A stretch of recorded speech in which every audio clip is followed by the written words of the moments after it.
चलो हो गया। चलो देखो, अब हम लोग जो सेकंड चैप्टर जो था ना सॉन्ग ऑफ माई सेल्फ, उसका हम लोग क्या पढ़ेंगे, लाइन एक्सप्लेनेशन पढ़ेंगे। तो पहला line explanation of song of myself है। क्वेश्चन कैसे पूछता है देखो, ऐसे लाइन दे देगा, hoping to cease not till death, creeds and schools in abeyance, retiring back a while sufficed at what they are but never forgotten। ये कहते हैं, देखो इस लाइन को हम लोग बताया था जब सॉन्ग ऑफ माई सेल्फ पढ़ा रहे थे। इसका मतलब क्या बताया था, hoping to cease not till death, ये आशा करते हैं कि मेरी ज़िंदगी की जो चंचल अभी ताकत जो चलती कहाँ तक ना, कब तक ना रुके, जब तक डेथ ना हो जाए, मृत्यु ना हो, तब तक हमारी ऐसे ही चलता रहे जो हमारा ताकत है जिस्म की। और फिर कहते हैं क्रीड्स, क्रीड्स मतलब जाति, जो आपका धार्मिक बात होता है, जो आपका धार्मिक आस्था होता है उसकी बात कर रहे हैं। एंड स्कूल्स, स्कूल में जो विद्यालय है, जो सिस्टम ऑफ थॉट्स इन एबियंस, वो क्या हो चुकी है, स्थगित हो चुकी है, वो थिंकिंग नहीं दे पा रहा, जो रियलिटी है वो दे नहीं पा रहा, समझ पा रहे, इसीलिए हम लोग क्या हो चुके हैं, बट चुके हैं। क्योंकि सिविल वार हो रहा था आपस में अमेरिका में, बातें समझ पा रहे, गृह युद्ध, तभी की बात ये कह रहे थे कि ऐसी बात है कि आपस में ही लोग लड़ रहे थे।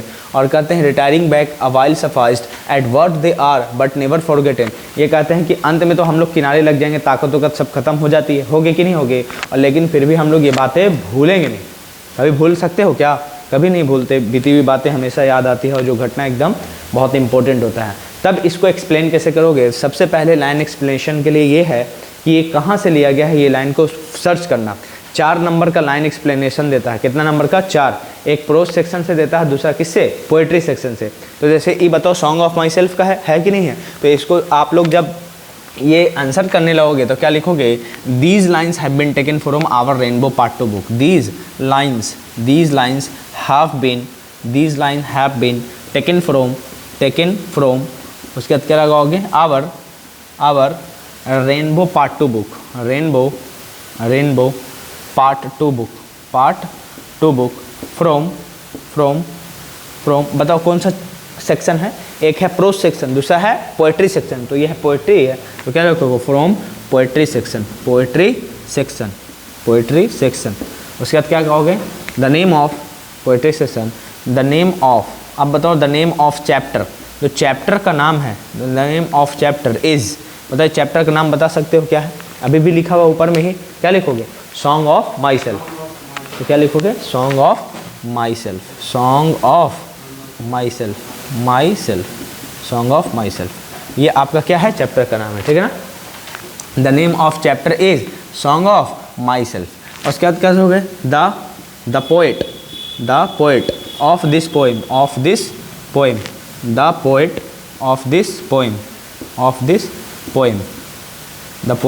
पोएम इज, बताओ कौन है, इस पोएम के पोएट कौन है, तो याद करो, कहते सॉन्ग ऑफ माई सेल्फ, याद कर रहे थे कैसे, सॉन्ग जो खुद के लिए गाए गए, यानी सेल्फिश लोग, कहाँ होंगे, अमेरिका में, तो अमेरिकन लोग बताओ कैसे होते हैं, तो वाइट, तो याद रखना विटमैन, ठीक है ना। तो आप याद रखना विटमैन से पहले पूरा इनका जो नाम है, उनका नाम क्या है, वॉल्ट विटमैन, तो आप कह सकते हो यहाँ पे, चलो वॉल्ट विटमैन लिख लो, वॉल्ट विटमैन।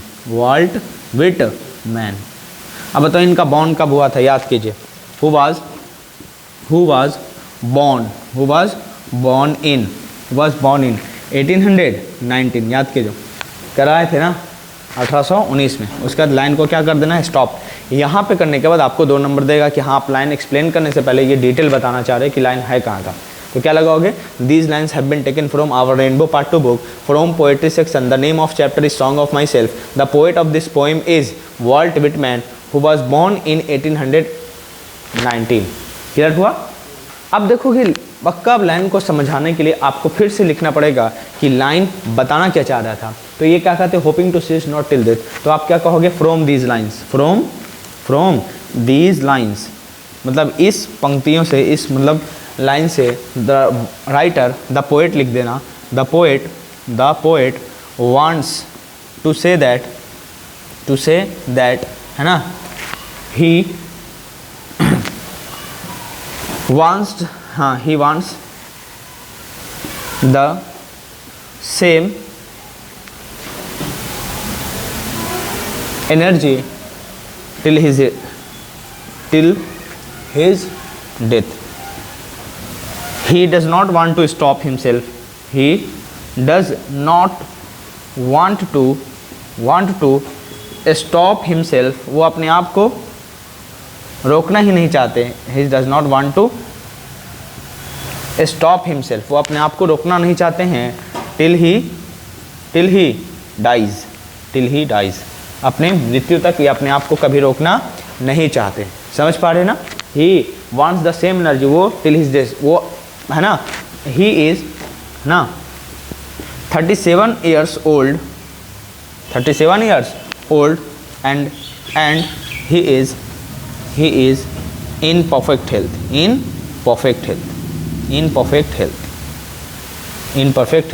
37 years होने के बाद भी वो किसमें? हेल्थ में परफेक्ट है। फिर क्या कहोगे? Creeds and schools in abeyance लिखोगे, स्कूल्स हेयर स्कूल्स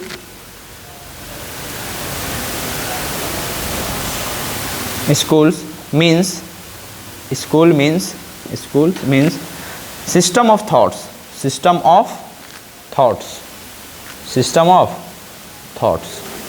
स्कूल का मतलब क्या समझोगे? System of thoughts. And the creeds मतलब क्या समझोगे? जाति, है ना,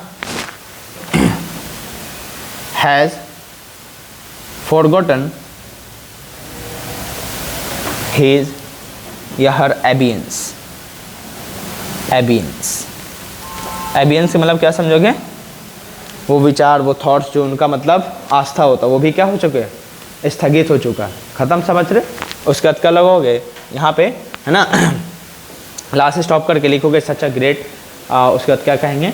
पोएट या American poet passed away in 1892। और भी लाइन को एक्सप्लेन करने के लिए डिटेल कर सकते हो, लेकिन इतना सफिशिएंट होता है। समझ पा रहे? और भी ऐड करके समराइज और बहुत सारे वर्ड को जोड़ सकते हैं अपने थिंकिंग के अकॉर्डिंग, लेकिन इतना सफिशिएंट होगा उसको बताने के लिए कि कहना क्या चाह रहे थे इससे।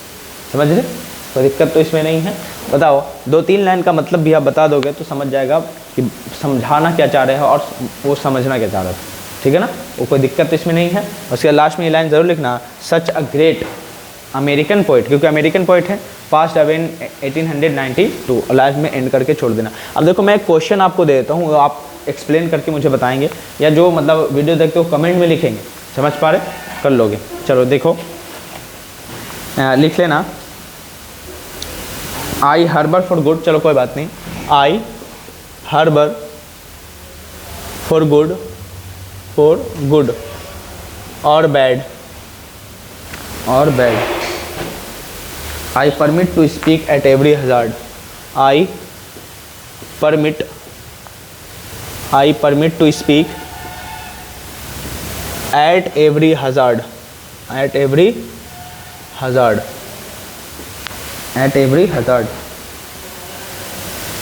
Nature without check,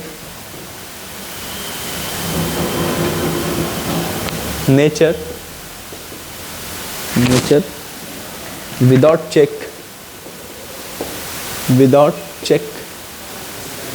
with original energy. अब इसको आप लाइन को एक्सप्लेन करके बताएंगे, कर लोगे? इसका मतलब क्या कहते हैं? आई हार्बर फॉर गुड और बैड, मतलब ये कहते हैं मैं उधर मतलब हार्बर करता हूँ, हार्बर मतलब इधर उधर भटकता हूँ, देखता हूँ, और मैं ताकत रखता हूँ हर बुरी और अच्छाई चीज़ों पे बोलने की। अगर बुरा है तो क्यों बुरा, क्यों सही है तो सही है तो क्यों सही है, ये सब बातों को मतलब बोलने की इनके अंदर क्षमताएं होती है। I permit to speak at every hazard, और हर हज़ार मतलब जो मतलब डेंजरस चीज़ें हैं, वो मतलब गंदी चीज़ें हैं, वो मतलब अच्छी भी चीज़ें हैं, तो उस पर बोलने की वो क्या करते हैं? ताकत रखते हैं। क्लियर हुआ? और ये कहते हैं nature without check with original energy. और जो पोएम में पढ़ाए थे वो पहले अगर आपको याद होगा तो मुझे उम्मीद है कि अच्छे से आप इसको एक्सप्लेन कर पाओगे। ठीक है ना? पहले लाइन एक्सप्लेनेशन के लिए पूरा डिटेल बैकग्राउंड और प्लस पोएम का पूरा लाइन बाय लाइन स्टैंजा को क्लियर कीजिएगा, उसके बाद ही लाइन एक्सप्लेनेशन कर पाओगे। समझ पा रहे? और उसके पोएम को पूरा लाइन बाय लाइन पढ़ोगे तभी समझ पाओगे कि लाइन लिया कहाँ से गया। समझे? तो मुझे उम्मीद है कर लोगे। फिर हम लोग जो चैप्टर है आपका लास्ट जो तीसरा जो चैप्टर है उसका नाम क्या है? हाँ, ऑर्डर टू ऑटम, गलत, चौथा चैप्टर है। क्या है बताओ? थर्ड चैप्टर देख लेते याद है कि नहीं, क्योंकि हम लोग डिटेल पढ़ाए थे ना उसका भी। हाँ, now the leaves are falling fast, अब पत्ते तेजी से गिर रहे हैं। ठीक है, ये कर लेंगे कल, ठीक है, इसको कर लो।